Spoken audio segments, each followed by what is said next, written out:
সপোনবোৰ নিজক লৈ দেখা উচিত, আনক লৈ নহয়। কিয়নো এই পৃথিৱীৰ সম্পৰ্কৰ কোনো ভৰসাই নাই।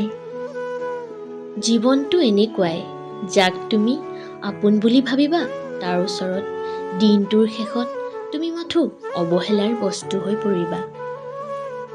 ছোৱালীসকলক কওঁ, শুনা, নিজৰ ওপৰত থিয় হোৱাটো খুবেই দৰকাৰ। টকাৰ কাৰণে নহয়, নিজৰ পৰিচয় এটি সৃষ্টি কৰাৰ কাৰণেহে। সকলো ভালপোৱাত ভালপোৱা নাথাকে, কিছুমান ভালপোৱাত মিছা অভিনয়ো থাকিব পাৰে। বিশ্বাস তাকেই কৰা যিজনে তোমাক আঘাত দি নিজকে অপৰাধী বুলি ভাবে, আৰু ভাল তাকেই পোৱা যাৰ ভিতৰত সকলো সময়তে তোমাক হেৰুৱাৰ ভয় থাকে। কষ্টৰ পৰিমাণ যেতিয়া বাঢ়ি যায়, তেতিয়া মানুহে কান্দিবলৈ এৰি দিয়ে, মনে মনে থাকিবলৈ শিকি লয়।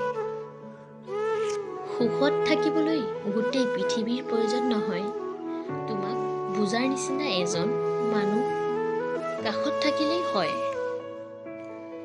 যদি গুৰুত্ব থাকে, সকলো সম্পৰ্কই টিকিব, সেয়া বন্ধুত্বই হওক বা ভালপোৱাই হওক। বহুত কষ্টত জীয়াই আছোঁ, তথাপিও কাকো আমনি নকৰোঁ। কাৰোবাৰ অৱহেলাৰ পাত্ৰ হোৱাতকৈ অকলশৰে থকা শ্ৰেষ্ঠ।